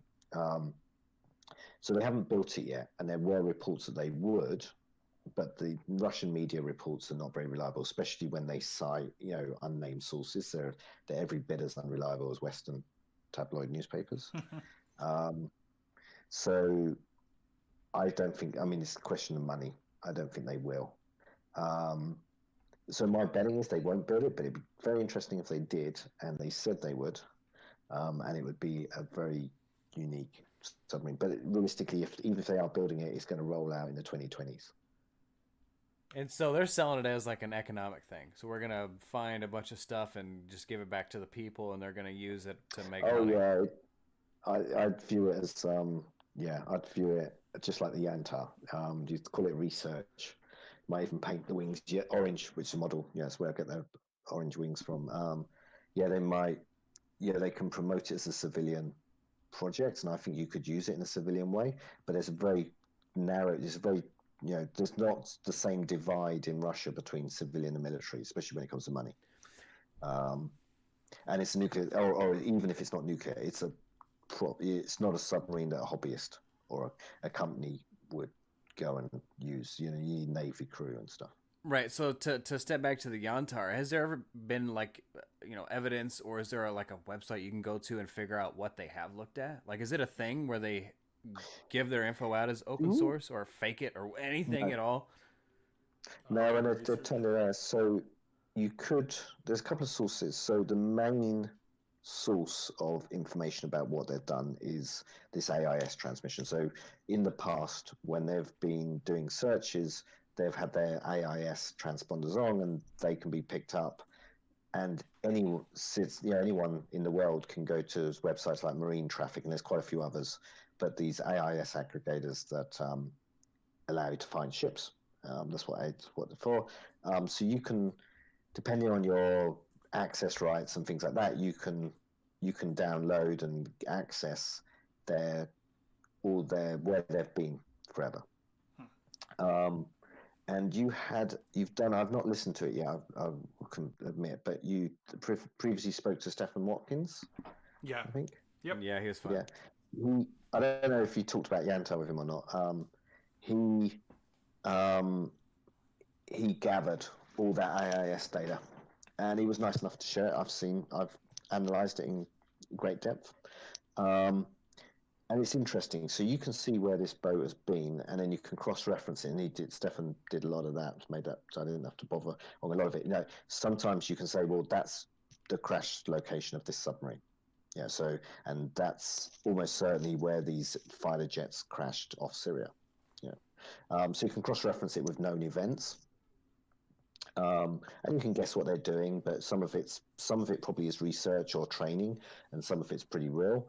But crash. Yeah, and then you can also, when they were looking for the Argentinian submarine, we know exactly what they're doing, right? They were looking for something. And then sometimes they do their searches in places which are less obvious. And what has been suggested, and it started with leaks, in other media, but it rings true, is that there are submarine communications cables. Whether they're civilian internet cables or defense-related communications cables, which are not on maps. Now, these things are not precisely on maps. There are some maps available which you can, and obviously, anyone, navigation charts give you a pretty good idea, but there's a certain imprecision as to where they are. And you can analyze all that data, and you can see what are offer up is a couple of things. They do different search patterns, different speeds. They often stop and then they run in a straight line and then they stop again and things like that. The patterns are immediately visibly different depending on which of those scenarios they're doing. Like when they go to a shipwreck, they do pattern A, and when they go to searching for a submarine, the wreck of the submarine in off Argentina, they do a different pattern, and then when they're over these cables, they're doing a different pattern. So we can infer a lot from that, not least that they're using different systems. They've got these submersibles we mentioned at the beginning of the talk, and they've got remote operated vehicles. Probably got AUVs as well. Like the harpsichord one, Clavesyn. Mm-hmm. So yeah, you can infer, you can read a lot into it. None of it's hard. It's hard to prove, as it were, but you can make a pretty fair guess as to what's going on. Yeah. So the whole thing about internet cables isn't as far fetched, and certainly Stefan and I, it'd be interesting to talk to him about it because he's got slightly different hypotheses, but at the end of the day, it's interpretations of what we're seeing. Right. There's something going on. How do you find a submarine cable? If you were Russia or the U.S. or whatever, and you wanted to find one of these, do they have intelligence and they know where they were laid already, and then they just go down there and get it? That could be a long conversation. The famous one, going back in history, and this is the US, I think anyone who's listening to this podcast who hasn't read Blind Man's Bluff, go back and read it. Yep. It's a classic book from the 90s, talking about the Cold War, a submarine game, and particularly espionage. So with Operation Ivy Bells, which was a US Navy or executed program, they literally used, or the story goes, and I think it's disbelievable and it's quite a fun story. They literally used the signposts that the Russians put on the shore saying, "Don't anchor here, there's a cable." They used those as markers. Huh. And then went out deep. And so they saw them through the periscope, and then they used those as the starting point for their search. But obviously the way to do it normally is with sonar. You got to know where you are, which is what Yantar's probably doing, is probably looking for cables. The thing about cables is, unlike a crash site or a submarine wreck or a shipwreck, it's sort of just one place on the ocean, and maybe there's some debris around, but it's it's sort of a single object. A cable, if you think about it, is continuous. So you can go across it. So if you go across it, you can pick it up. Especially if it's above the surface of the seabed, which is designed to be, you can pick it up on sonar. And so the search patterns you might use if you're looking for a cable would be different than if it's looking for a single object. Because all you've got to do is just zigzag around a bit and pick it up in a couple of places and join the dots. You know where the cable is. I find it interesting. Go ahead. Sorry, I was going to change topics. I was going to say, it goes back to seismic survey sub. So if you did build a big winged submarine like the one in the seismic survey sub, and it can see shadow into the sea floor, you might be tempted to use it to look for the cables and the sensor pods and things like that, which you haven't picked up on your conventional sonar. Mm-hmm. Just a hypothesis. So what I find it interesting that Russia seems to be putting a lot of money into these programs when obviously their budget is much smaller than the U.S. It seems like they're spending a lot on these dedicated small projects. What do you think that's for? I mean, obviously each one has its own use. You were talking about this one we were just showing being economic based. And each one obviously has its own reason, but do you think it's just because they know they cannot outspend the U.S. Just pumping out attack subs or other reasons? No, it's really, we can speculate. I mean, I think there's a lot of factors. And with all the same with Poseidon, it's the same with any class submarines. It's very tempting to say, well, why did they do it? And then you look for sort of a clear reason that makes sense now. It's all very sort of immediate, but these programs take years and years and years to build. Right. And the reasons why people make decisions at a point in time, sometimes they become obsolete, sometimes they evolve, change, and so on. So they've been investing in this for a long, long time. And their logics on, why to build so many submarines for looking at submarine cables of various sorts, sensor networks, SOSUS, whatever.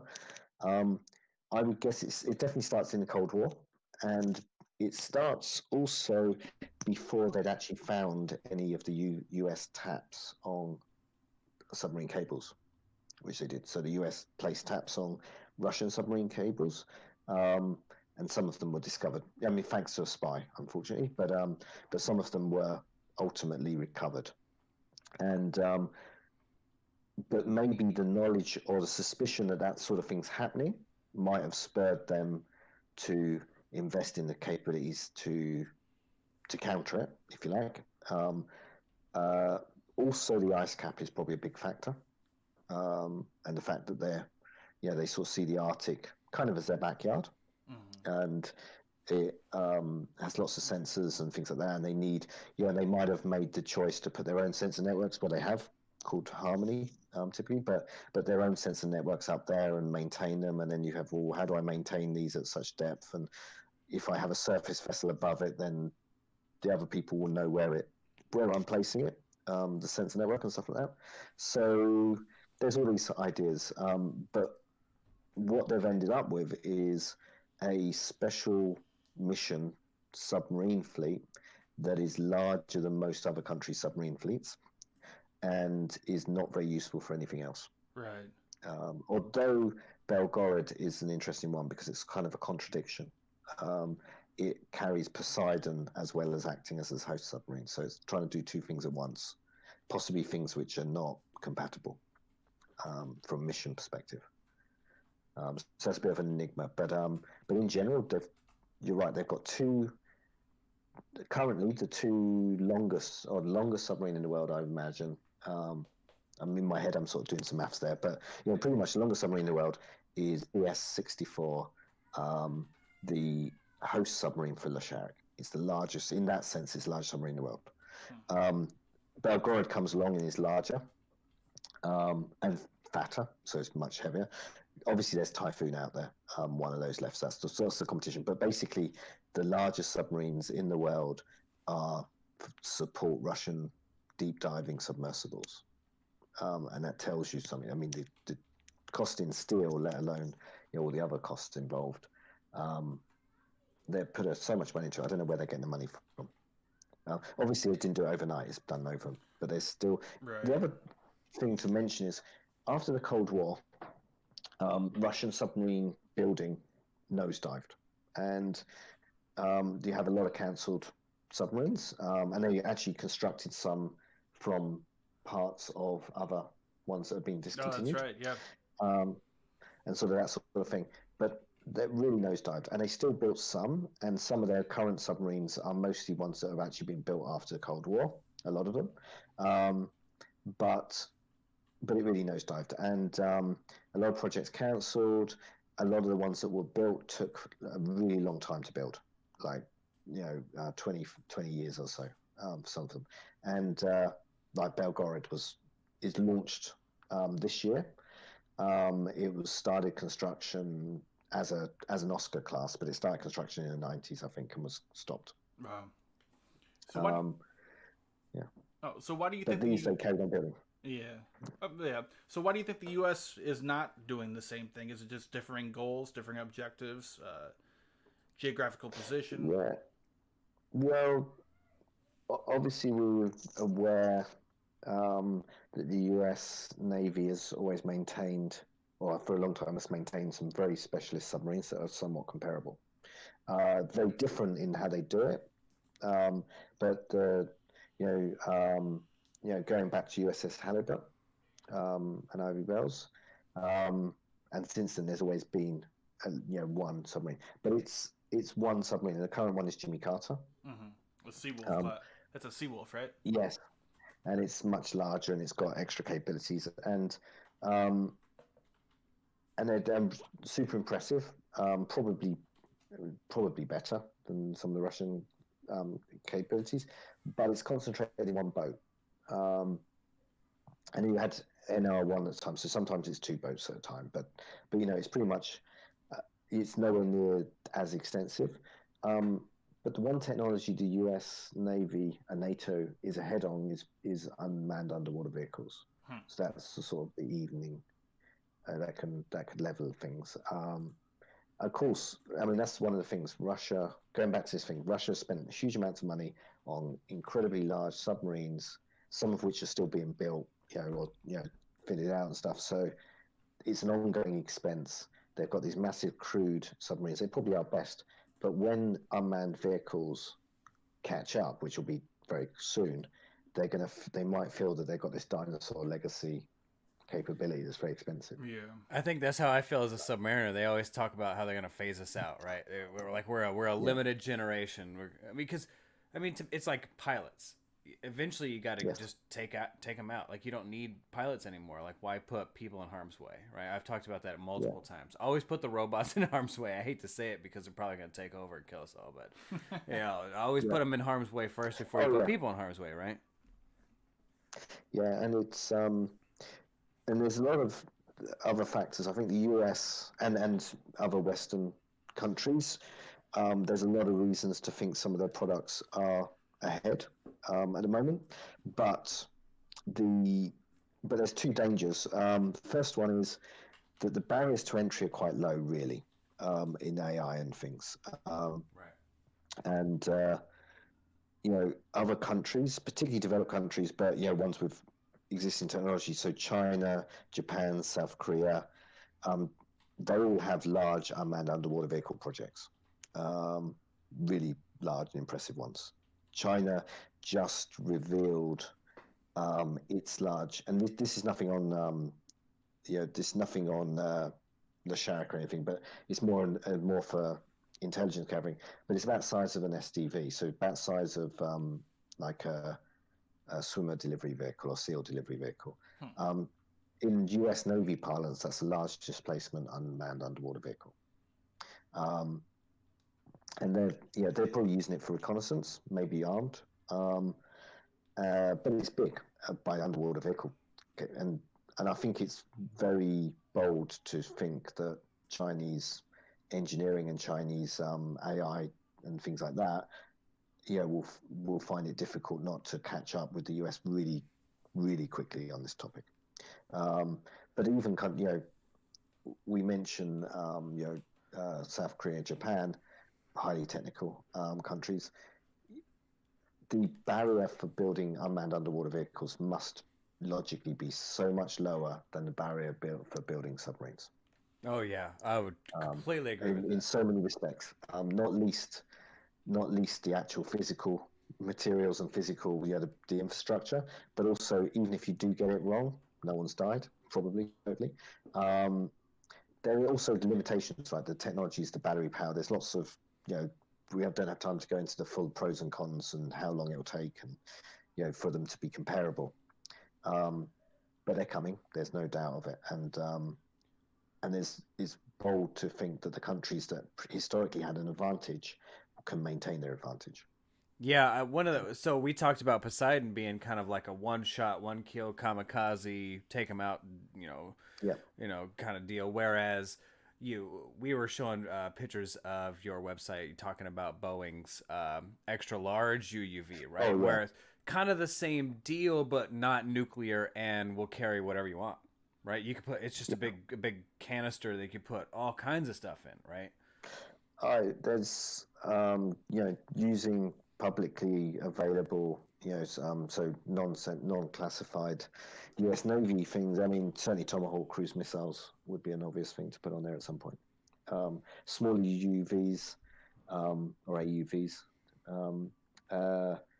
and mines and sensors and payloads in general. People, I mean, less so I think that particular project's a bit less so, but in general, there's a blurring between swimmer delivery vehicles and diver propulsion vehicles and UUVs now. So you could have at the moment, and I don't know the full circumstances of the Dutch Special Forces guys recently got a medal, but I think it relates to using jet skis to rescue people off beaches, sort of special forces stuff. That's something, again, my website has a bit on it, but it's a topic that's been known for a long time and not talked about much. But, special forces use jet skis. One of the obvious uses of them would be to take a casualty evacuation from a beach. But why not send an unmanned vehicle to do it? So you have a human payload, if you like. And why, if you swim with delivery vehicles, why have a human crew and fatigue them? Why not just run it on autopilot? And then when they get off, the vehicle just goes back to the host submarine itself, and vice versa. You don't have to cache it. You don't have to sync it locally or anything like that. Right.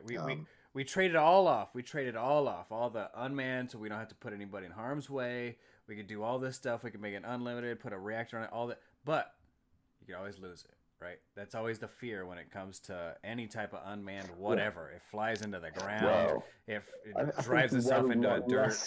You worry a lot less about it with unmanned vehicles.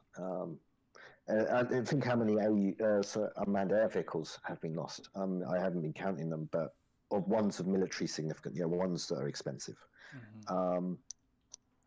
I'm sure someone, maybe if you talk to Tyler or people like that, there's people out there who would know, but it's probably hundreds, right? Oh, yeah. You add it up. There's so many just so many in Iraq, so many, and that there's been some high profile ones. I mean, the Global Hawk variant that was shot down, right? The RQ-170 that Iran hacked or brought down a few years back.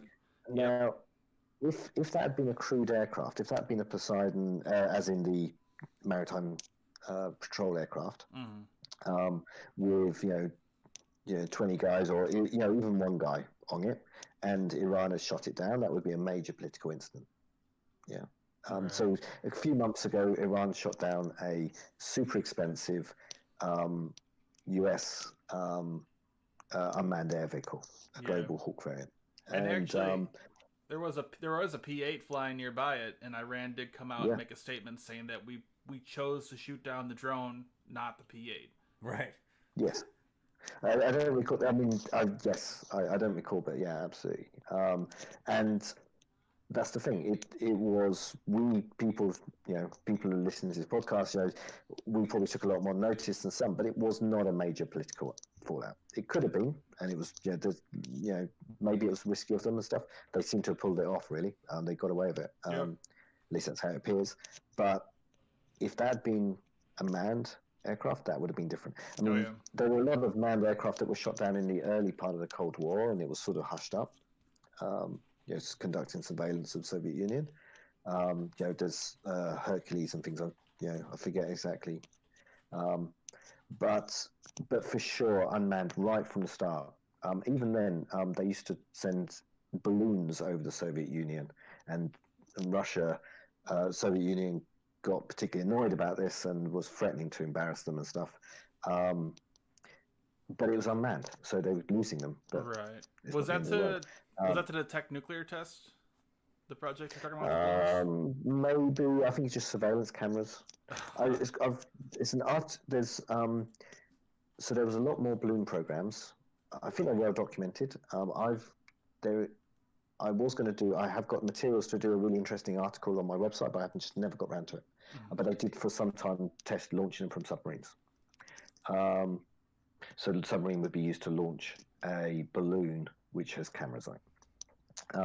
And this is about time when the CIA and the US Air Force started having the U-2 spy plane. That was one solution, and Blackbird and whatever. But both I think one of the challenges was that more than one department was responsible for this, and so you've got more than one balloon project. But yeah, so these balloons, and they could detect particles and things, but they have cameras as well. I think one of the things that really interests me when it comes to the unmanned aspect is it skews the deterrence aspect of it, right? Because let's say you got a whole giant crew of people out there in this billion-dollar submarine with a bunch of nukes, and they're out there. If you shoot that thing down, I mean, it's over, right? I mean, you can't just be out there shooting nukes, right? Or shooting submarines. Yeah. But if there's this robot that's floating around your pier and you don't know what it is, yeah, who cares? It doesn't matter. It looks like a robot. It doesn't matter. I mean, right? it's happened. Yeah, that's happened. So the U.S. Navy, let's say, has lost a few UUVs to enemy actors. Probably not. I mean, North Korea has one on display from a long time ago. Right. Torpedo based, so submarine launched, I'd say. And at least that'd be a fair guess. And off Yemen, a Norwegian-made, what a Remus, I think it was, going by memory, was recovered. But you're absolutely right, and I think it's particularly true of service vessels, like the unmanned service vessels. Really interesting technology, again happening more and more. But I think the deterrence of board, the temptation would be to board it and seize it under whatever excuse. And, Hunt for Red October style, pretty much. China also. Yeah, exactly. And submarines are harder, especially UUVs. How do you actually get it? Obviously, when they're very small or on the surface or have issues, that's easier. But in general, I do have one thing I share, and I don't know if I shared this previously, but and it's in my book, Covert Shorts. But there's a story that's really interesting which I found out when I was researching my book by interviewing people, and it wasn't out there, and it's really interesting. More people should know about this. But during the Cold War, you remember the the AGS, the trawlers that AGI, I should say, the trawlers that the Russian Navy, Soviet Navy used to send to sit off submarine bases or any port, monitoring and annoying the submarines and ships that are leaving. I believe, that sounds familiar. Yeah. So they'd have these ships that were pretending to be fishing vessels, varying degrees of convincing props. But they would sit off NATO ports, typically around submarines, and they would just try to detect every submarine movement, and they would just be they'd just be out in international waters, and they'd just generally be an annoyance, and probably relatively effective and cheap. And so it was a game, and you don't get this anymore, I don't think, or less so. What they did also, sometimes, not all the time, but sometimes, and this was what wasn't known, those ships, those trawlers would actually deploy sensor pods, a bit like SOSUS, but hydrophones, and I would suspect send them closer to the target than the ship can go, because the ship has to stay in international waters. So they're actually launching some form of, and I don't know whether they're self-propelled or not, but some form of listening device which complements the spy ship and works with the spy ship to detect submarines coming and going. And what's particularly interesting is we kind of know this because the Royal Navy and the British Special Forces, the Special Boat Service, or Squadron as it would have been then, would go out and collect these. So someone must have a fantastic collection somewhere of Russian, Soviet listening devices that were placed in NATO ports. And I guess that other navies would have done a similar thing if they'd known about them. So probably not just Royal Navy. But they'd park a submarine, a diesel-electric submarine near it, and then Special Forces divers would go out and physically recover it. Huh. I don't know how. I mean, there's lots of questions, but it's pretty impressive. Oh, man. It's impressive what they can do, man. Fishing net, right? Jeez. Yeah. Well, that's an idea, yeah. So that's exactly how they found it in the first place. But and I used to do underwater looks and things like that. But from a submarine. But yeah, super impressive. I don't know how much else is happening like that. And unmanned vehicles, going back to to where we got started from. it would be tempting to build unmanned vehicles, especially nuclear powered ones, that can just sit off someone else's port forever, more or less, and annoy the hell out of them. Yeah. And but then back to the point, what's just, without having a person on it, it's easier for the opposition to take, to do something about it, and not get heard of, Yeah, and not make nowadays the news. these things are becoming so expensive too. I mean, going back to the balloons you discussed before, right? I'm sure they had a lot of expensive equipment at the time, sensors and cameras on them, but still, that was probably even adjusted for inflation, a fraction of the price of these. I think it's like $150 million Global Hawk that was shot down, or I'm sure these UUVs are going to be up there in price as well. Well, I think that's true, but there's two arguments there. On the one hand, yes, I think they are getting more expensive and bigger, at least the Navy ones. But there's a separate movement where they're getting smaller and cheaper, and the two things go together. And it's mainly commercial, as we know with UAVs. So military UAVs are still much more impressive and capable, and in many respects useful than the quadrotor UAVs that are being used in Syria and Libya and wherever else by irregular forces, terrorist or rebels or whoever. But unmanned air vehicles are now a common part of warfare, of land warfare. And it's happened really recently. Obviously, big systems that are expensive have been around since, well, they go back way back, but let's say from about the 70s and 80s, they started being really used by countries like Iran, and Israel was a real early adopter. And then US came in, had always had programs, but really came in with expensive big ones. So they got bigger and more expensive, but then in the last few years, UAV warfare has increasingly shifted to tiny, commercially purchased quadrotors, which can drop a bomb. And so they're not one-for-one equivalent, but you've got sort of almost contradictory, opposite, opposing paths, where one is to bigger and more expensive, and one is to cheaper and smaller, typically. And unmanned underwater vehicles, I think, go the same way. There's a lot of them. They're still in the phase where they're getting bigger at the moment, and more expensive. Same with unmanned service vessels, and more capable.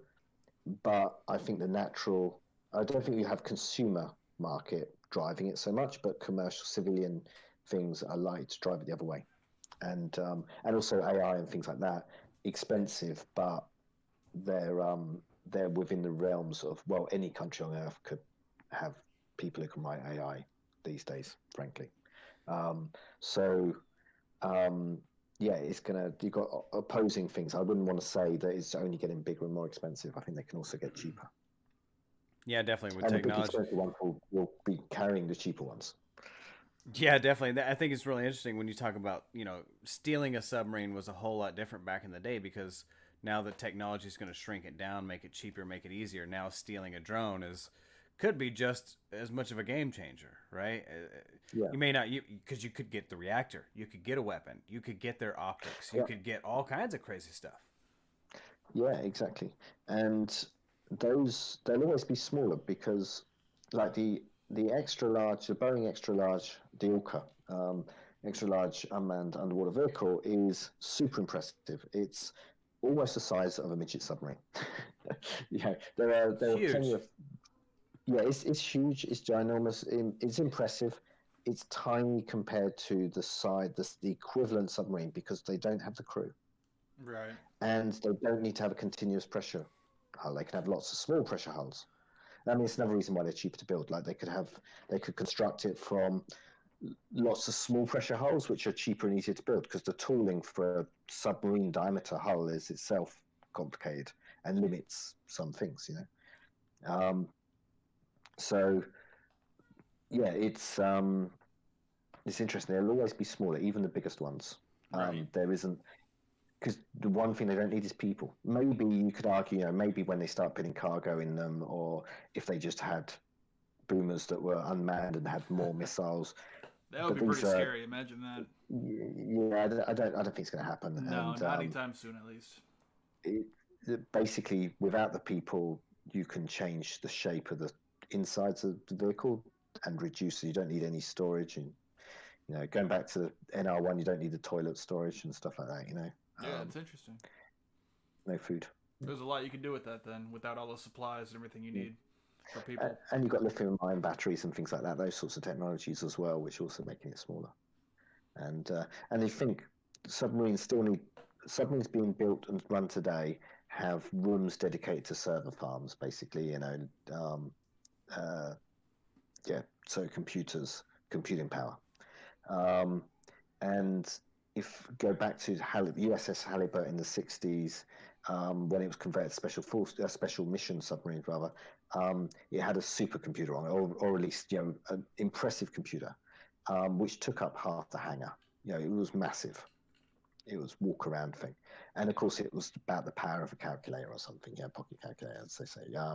It was less powerful than the iPhone for sure. Nowadays, submarines still have. They're not of that same scale, but they still dedicate a hell of a lot of space to computers and servers and stuff like that.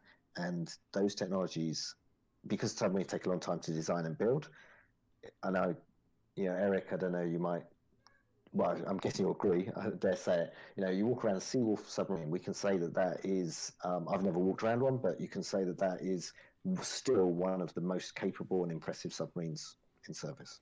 It was designed in the 80s and 90s, and its computers are not as modern and small and efficient and everything as they could be now.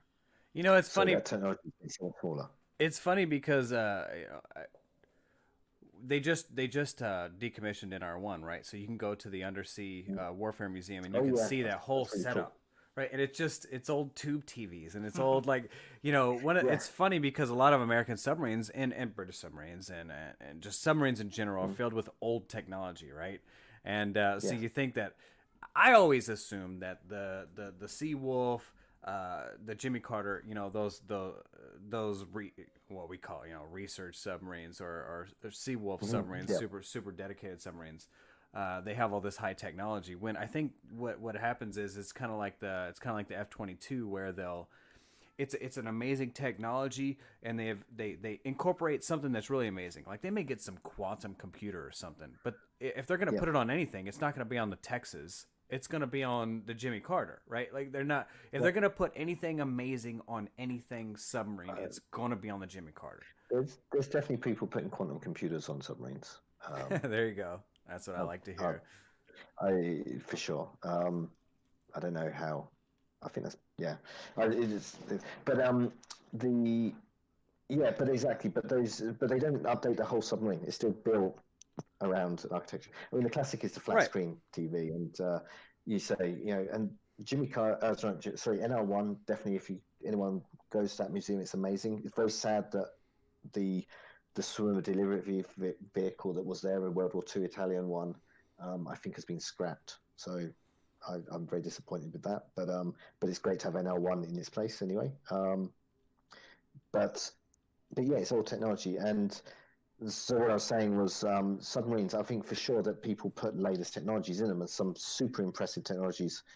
But certainly in terms of hardware and software, a lot of it's quite dated because you don't rebuild the whole submarine. Right. You don't suddenly make it smaller. You don't suddenly say, well, hang on a sec, we've got all these, we've got this room is a server farm, and it could be a lot smaller, couldn't it? But you don't cut the submarine in half and shorten it. Yeah, definitely. As a result. Maybe, and this is just a maybe, maybe they could make more room for accommodations and things in some submarines, make them more comfortable. But that's just thinking out loud. Well, and I think they I think what especially the United States is they're throwing women on, so they have to make those extra accommodations. They're taking up that extra space with manning. I mean, it's all manning at this point. Like we can talk shit about women shouldn't be on whatever, right? But the Navy doesn't give a fuck about anything at this point besides trying to get people on submarines. There's so many women trying to get on American submarines that they're turning them away at this point. So I think a lot of countries have real difficulty recruiting submariners and retaining them. and I think there's lots of inherent reasons for that. So that's another reason to go for unmanned. There's, and this is an interesting thing. This is there's probably some niche listeners that are gonna this will resonate with, but when countries fall into the trap, or navies fall into a trap of justifying having less submarines because they don't have enough crew to crew the submarines, then it's gone the wrong way. Right.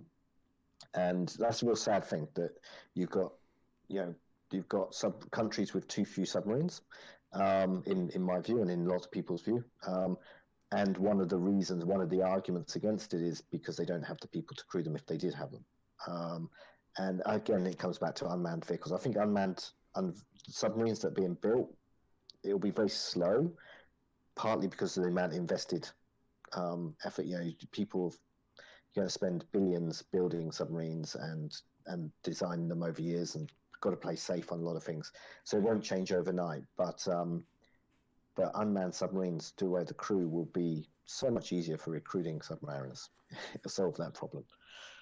I completely agree. It's cool if there are lots of people wanting to join US Navy submarines, then brilliant. And other countries, good on them. I completely agree, and I really appreciate you having joining us. We're about 2 hours deep at this point, so that's generally when we try to cut off. But it's probably getting late too, where you are, right? Yeah. Yeah, absolutely. Yeah, it's dark here, so I'm sure if it's dark here, it's dark in the UK. But there is one other thing I wanted to bring up real fast. It's not having anything really to do with Sutton, but World of Warships is one of the companies we've been working with lately. Just because I'm a fan. I enjoy the game. I think it's really fun.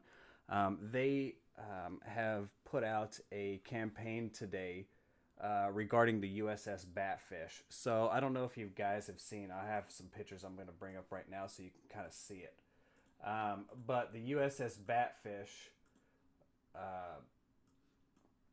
it's a museum out in Muskogee, Oklahoma, and it flooded. And it's a land submarine, right? So it's not one that's in the water, but I guess it was close to the water. Obviously, generally the submarines are picked up out of a lake or something, or out of a river, and then they put them on the land. So it was close to the water, and it was close enough to the water where the area flooded. And so you could see this is the original area right when it flooded. And if you look at this other photo, this is where it ended up. So you could see how it drifted into the trees and moved about 10 feet, right? And it was literally just a dugout piece of dirt where they sat this submarine, and it lifted the water. The submarine was still watertight, so when the flood came in, it picked it up, it moved it, it dropped it about 10 feet to the right, and now it's not sitting in a spot where it's supposed to. And so World of Warships has stepped in and started a campaign. Pull up the campaign real quick to save the USS Batfish, because at this point they don't know what to do. It's going to cost a lot of money to lift this giant World War II submarine and move it 10 feet back where it's supposed to be. So what they've done is, inside the game you could buy a patch. They're about to release a submarine update where you could play with submarines, and you can go out there and take out these surface ships like you should have been able to this entire time, in my opinion. And you could spend $10 and buy this logo, and you can actually, when you play the game, you can have this logo, the Batfish logo, as your actual logo in the game. So they're only offering up so many. I think it's about 12,000 spots for this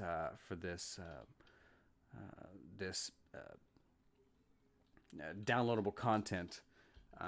And it's not going to actually release until the submarines release. So once the actual submarine update releases, then you can play with this logo. And so I don't know if anybody's listening actually plays the game, but if you don't, you should definitely try it if you're looking out for a really cool naval game.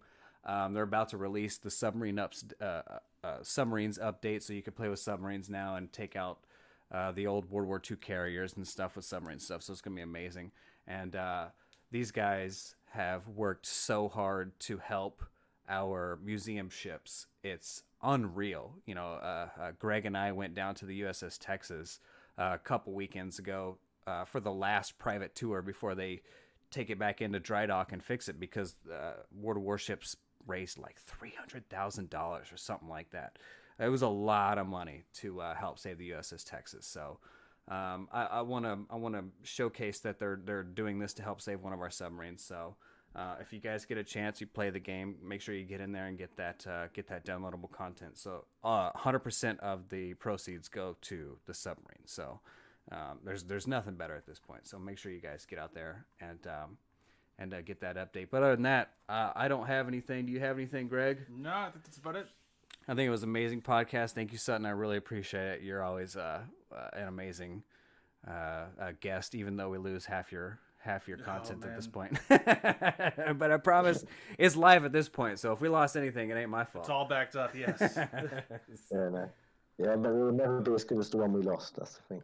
Yeah, that was the best one. The legendary. It's funny. We have our audio. Our audio is saved, but the Skype call did not save. Yeah, so you can listen to us talk to ourselves. Listen to us ask questions. Yeah, and then we were thinking maybe the viewer can imagine an answer or try to come up with their own answers. I'm not a conspiracy theorist, but it's all those secret projects that I revealed that was so interesting that someone pulled the plug. Yeah, man, I'm telling you, we get these. We start a conspiracy theory here. Yeah, we get these demonetization copyright claims now from China that we can't even read. Raytheon stuff. Yeah, like Raytheon videos and stuff. It's crazy. So yeah, there's definitely a conspiracy out there against us. I 100% believe it. Cool. Okay. All right. Well, thanks for joining us again. That wraps it up for today. Yeah, brilliant. Keep it up. It's great podcast. Great. I've got a few more to listen to, but yeah, thank you guys. Awesome. Thanks, man. I appreciate it. Okay, bye.